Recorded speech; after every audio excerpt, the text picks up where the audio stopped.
Je remercie le représentant de la République islamique d'Iran et je passe la parole au représentant d'Israël.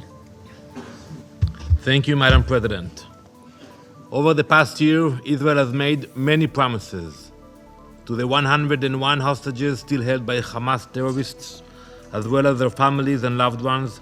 We swore that we will do all that we can to bring you home. To the terrorists who orchestrated and participated in the mass murder, rape, and kidnapping of Israelis, we pledge that justice would find them, no matter how long it took, how far they ran, how hidden their bunkers. To the civilians in our north who face unrelenting terror from Hezbollah at their borders, we vowed they would once again live safely and securely in their homes. They have our word that Israel will never rest until peace is restored, until every last terrorist is driven back from our borders. And finally, we addressed Iran directly in response to their brutal, calculated missile attacks on our civilian population. Almost 200 ballistic missiles aimed at cities, homes, and sacred places. We promised that their actions would not go unanswered. We assured them that we would choose the time and manner of our response, and that it would be painful. Those promises are being kept. Today, those who have sown terror and hate, Yahya Sinwar, Muhammad Deif, Hassan Nasrallah, find themselves reunited in the darkest pits of hell. Their alliance in life was a pact of terror, and in death, they face the consequences of their cruelty. Israel's enemies now understand that our promises are not empty.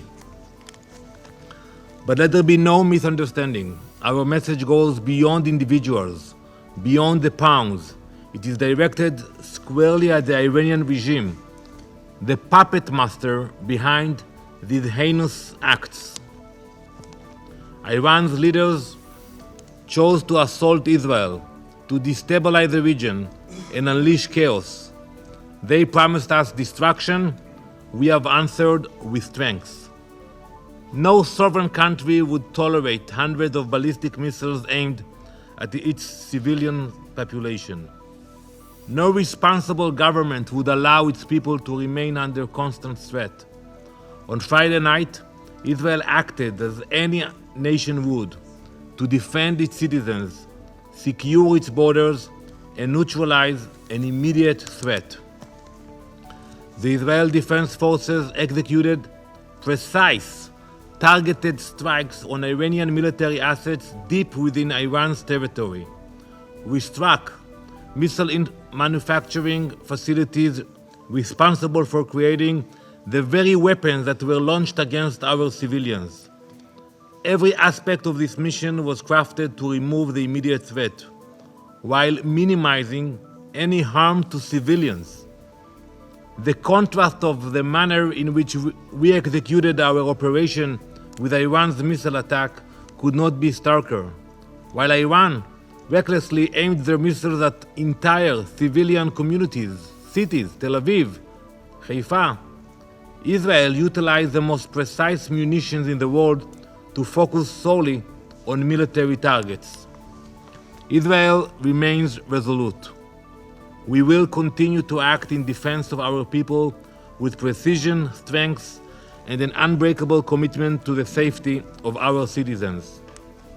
For years, Iran has deliberately escalated its efforts to destabilize the Middle East, arming and directing their terror proxies, from Hezbollah in Lebanon to Hamas in Gaza, from the Houthis in Yemen to the Shiite militias in Iraq and Syria. Iran has seeded violence, chaos, and destruction throughout the Middle East. But this violence is not limited to Israel's border. It threatens regional stability, global security, and economic stability. For years, Iran has openly violated numerous Security Council resolutions, chief among them Resolutions 2231, 1701, and 2216. Iran's ambitions reach far beyond Jerusalem or Tel Aviv. We know we all know, they seek dominance across the region and beyond, using terror as their primary tool to intimidate, destabilize, and assert influence. The weapons they fund and distribute, the terrorists they arm and train, and the chaos they deliberately ignite do not respect borders or politics. Today, it is us, it is Israel in their crosshairs, but tomorrow, it could be any of the nations represented here. Don't be mistaken. Many of my Muslim colleagues know it very well, that today they are targeting our capital. Tomorrow, it can be your capital. Every country within range of their proxies is at risk, and their terror network is global. 2 massive missile attacks, first in April, then again in October, each unleashed hundreds of ballistic missiles aimed directly at Israeli civilians. And yet, in the face of the Iranian regime's flagrant acts of aggression, this council has failed to find its moral voice. The usual course calling for de-escalation is not only weak, but profoundly misguided. Iran's regime has been emboldened by each muted response, each call for restraint, each failure to impose real consequences on the Ayatollah. This hypocrisy is not lost on Israel, nor on the people we protect. For months we have warned this body of the threat Iran poses, not just to Israel, but to the broader international community. We have provided evidence, pleaded for decisive action, and faced a wall of silence. Does this council not see the gravity of Iran's ambitions? We heard the words diplomacy, negotiations. Can't you see what they really want? How can you equate Israel's defensive measures with Iran's unprovoked assaults on our people? This is not just morally bankrupt, it is a grotesque distortion of reality. The failure to hold Iran accountable is an endorsement of their tactics. This council's silence in the face of Iran's aggression sends a message to Tehran that its actions will go unchecked, that it may continue down this path without consequence. Israel does not seek war. Our mission, our commitment is peace. But peace cannot be achieved under the shadow of missiles and the threat of eradication. Our response was measured and proportionate. We took every precaution to focus our operations on military targets, ensuring minimal collateral impact. Israel's commitment to restraint stands in stark contrast to the wholesale violence of Iran's attacks. Our actions reflect our responsibility not only to our citizens, but to the entire region. Every missile we destroy, every weapons store we dismantle, every terrorist we eliminate is a step towards the stability that every nation represented in this hall claims to desire. To Iran's leaders, take this as a warning. Israel has shown restraint, but from here on, you will see only strength. Any further aggression will be met with consequences that are swift and decisive. For every missile you launch, for every terror cell you sponsor, there will be reckoning. Cease your reckless pursuit of dominance through violence and terror.